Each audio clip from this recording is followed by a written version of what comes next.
नमस्कार। आज मी तुम्हाला शेवयांचा उपमा बनवून दाखवणार आहे। हे बघा, त्याचं साहित्य: एक वाटी शेवया घेतले आहे, एक अर्धा टोमॅटो घेतलेला आहे, कारण शेवया कमी आहेत म्हणून मी अर्धाच टोमॅटो घेतलेला आहे, एक कांदा घेतलेला आहे बारीक चिरून, एक मोठी हिरवी मिरची घेतली आहे ताजी, आणि कोथिंबीर घेतली आहे। आता आपण शेवया बनवायला घेऊ। शेवया भाजून घ्यायच्या। जर का आपल्याकडे ओव्हन असला तर आपण 3 सेकंद असं हे भाजून घ्यायच्या ओव्हनमध्ये, नाहीतर मग आपण कढईमध्ये केव्हाही आपण या शेवया भाजून ठेवल्यानंतर आपल्याला बनवायचं असेल तेव्हा आपण बनवू शकतो। शक्यतो भाजून ठेवल्यानंतर झटपट खीर बनवू शकतो, उपमा बनवू शकतो, आणि मुलांच्या टिफिनसाठी बनवू शकतो।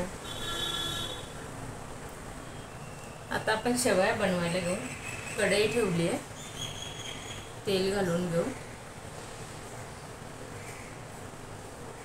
हे 2 चमचे मी तेल घातलेले, टीस्पून।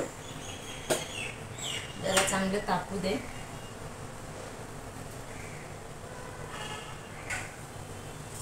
लगेच आपण अर्धा चमचा मोहरी घालून घेऊ। बघा, छोटा चमचा आहे। जिरं घालून घेऊ, थोडं तडतडून द्या। बघा, याच्यामध्ये आता लगेच आपण ही मिरची घालून घेऊ।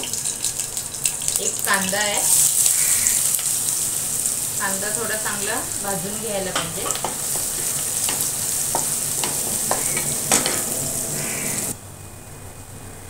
आता लगेच आपण एक टोमॅटो घालून घेऊ।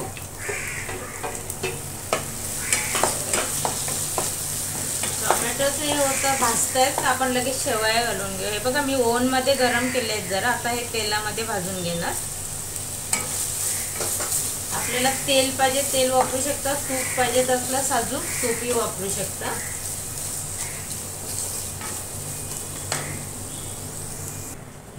हे बघा, आता आपण याच्यामध्ये हळद घालून घेऊया।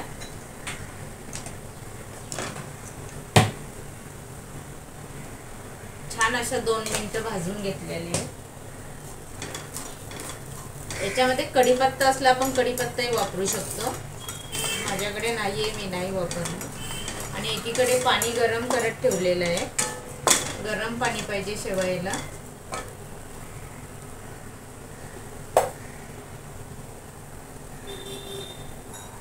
आता याच्यामध्ये आपण हे गरम पाणी घालून घेऊया।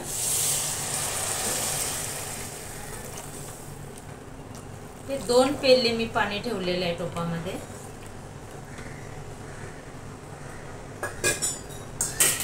लगेच मीठ घालून घेऊया चवीपुरतं। आंबट गोड बनवायचे आहेत।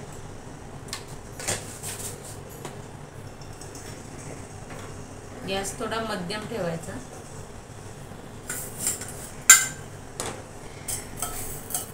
लगेच 1 चमचा साखर घालून घेते।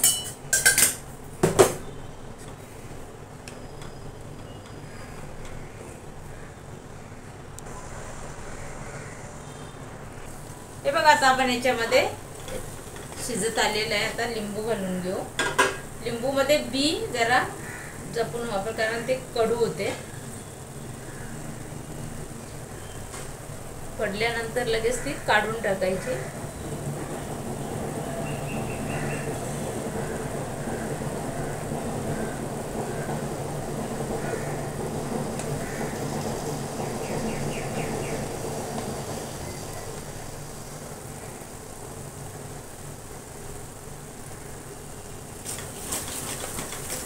लगेच कोथिंबीर घालून घेऊ थोडी।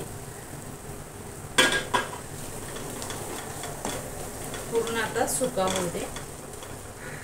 बारीक गॅस ठेवायचा एकदम। आपण वरून थोडंसं याच्यात तूप घालून घेऊ।